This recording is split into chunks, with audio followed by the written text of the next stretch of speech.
Kwenye kundi lote la wateja siku zote kuna aina mbili za wateja. Kuna wale ambao tunaita solution aware na kuna wale ambao ni problem aware.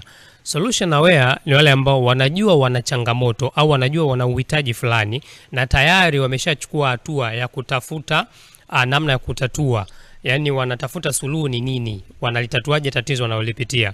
Lakini kuna wale ambao ni problem aware. Problem aware ni kwamba tatizo wanalijua au wengine hawalijui kabisa, na kama wanalijua basi wameshalichukulia kama ni sehemu ya maisha, ni utaratibu tu wa maisha. Mfano unakuta mtu anaishi sehemu ambayo mvua ikinyesha maji yanajaa. Yani amezoea kwamba maji yatajaa, jua likiwaka yatakauka. Hajawahi kuwaza hata siku moja kwamba kuna uwezekano wa kuishi mahali pengine ambapo pako vizuri zaidi, lakini ameshalichukulia tatizo kama sehemu ya maisha. Yani ni problem aware.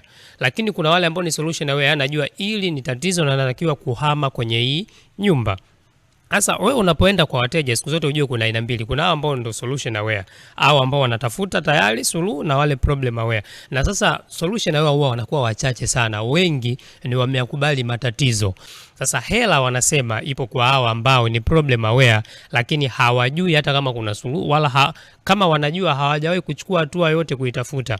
Kwa hiyo hawa sasa ndo una apply kitu kinaitwa demand generation, kwamba unaanza kutengeneza uhitaji kwa sababu walikuwa hawana huo uhitaji kwenye fahamu zao. Upo physically lakini kwenye fahamu zao bado hawajajua. Kwa hiyo unaanza kuwatengenezea mazingira hayo kwamba jamani, ili tatizo sio la kawaida, usilichukulie kama sehemu ya maisha, linaweza kutatulika. Na mtaalamu mmoja wa marketing aliwahi kusema kwamba billions are made in demand generation, not in demand capture.